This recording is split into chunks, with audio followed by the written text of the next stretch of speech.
హరీష్ గారు నమస్కారం. నమస్తే అండి. హరీష్ గారు, మీరు చూస్తూ ఉన్నారు తమిళనాడులో ఉదయనిధి స్టాలిన్ మాట్లాడుతున్న భాష,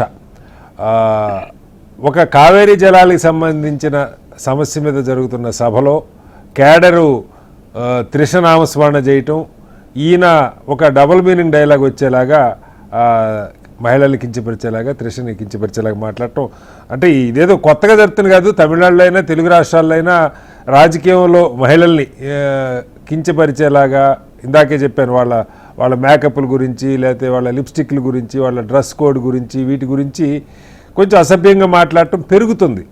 ముఖ్యంగా కాస్త గట్టిగా మాట్లాడే మహిళలు ఉంటే వాళ్ళని డిమోటివేట్ చేసేలాగా నాయకులే మాట్లాడుతున్నారు పార్టీల్లో. పార్టీలు పరోక్షంగా ప్రత్యక్షంగా పెద్ద నాయకులు మాట్లాడకపోయినా సోషల్ మీడియా గుంపుని దీని మీద ఎగదోస్తున్న పరిస్థితి మనం చూస్తూ ఉన్నాం. ఎలా అర్థం చేసుకోవాలి ఈ పరిణామాల్ని? ఫస్ట్ ఆఫ్ ఆల్ అందరికీ కూడా గుడ్ ఈవినింగ్ అండి. వాస్తవంగా మీరు ఒక లేడీస్ ఎవరైనా ఒకరినో ఇద్దరు పిలిచుంటే బాగుంటుండేది. పర్లేదులేండి. అయితే ఒకటండి, వాస్తవంగా ఇలా రాజకీయాలు ఎంత భ్రష్టు పట్టిపోయినాయంటే కేవలం మహిళలనే కాదు, ప్రతిపక్ష పార్టీ నాయకులను కనీసం వాళ్ళకు వయస్సుకి కానివ్వండి, లేకపోతే వాళ్ళకు ఉన్నటువంటి గౌరవానికి కానివ్వండి, ఎటువంటి గౌరవం ఇవ్వకుండా ఇష్టం వచ్చినట్టు సంబోధిస్తూ బూతులు మాట్లాడుతూ విరుచుకుపడే విధానం ఏదైతుందో చాలా అంటే చాలా దుర్మార్గం. అది స్ప్రెడ్ అవుతుంది. అది దానికి ఒక అంతం అనేది లేకుండా, ముగింపు అనేది లేకుండా స్ప్రెడ్ అవుతుంది. స్పెషల్లీ ఈ రోజు జరిగింది చాలా దురదృష్టకరం. అండ్ తమిళనాడులో గతంలో మనం చూసినాము, 90s లో కూడా, లేట్ 90s లో జయలలిత గారినే చాలా దారుణంగా అవమానించారు నిండు అసెంబ్లీ సాక్షి. సో అక్కడ కొంతవరకు అది ఏందనంటే ఆ దుర్మార్గమైనటువంటి చర్యలు చేసుకునేది ఆ సమాజంలో కొంతవరకు అక్కడ అదేమంటే స్ప్రెడ్ అయింది, డీప్ రూటెడ్ అయిపోయింది.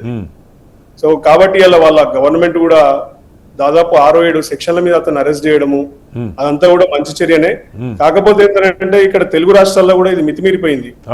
గతంలో నేను నాకు ఆంధ్ర రాష్ట్రం గురించి మాట్లాడదలుచుకోలేదు, ఎందుకంటే ఇక్కడ పాపం వాస్తవంగా సోదరులు చాలా మంది మాట్లాడడానికి. అక్కడ కూడా గతంలో రోజా గారు ఉన్నారు, మిగతా నాయకురాలందరినీ కూడా చాలా అవహేళనగా, చాలా చులకనగా. అప్పుడు వైఎస్ఆర్సీపీ నుంచి రోజాను విమర్శించేవారు, ఇప్పుడు హోంమంత్రి వంగల్పూడి అనిత గారిని కూడా అలాగే విమర్శిస్తున్నారు. కూడా అదే జరుగుతుంది. సో అందుకే I don't want to get in to other states. తెలంగాణకు వచ్చేసరికి మాత్రం మా ముఖ్యమంత్రి గారి భాష గురించి మీరు ఆల్రెడీ చూసే ఉంటారు.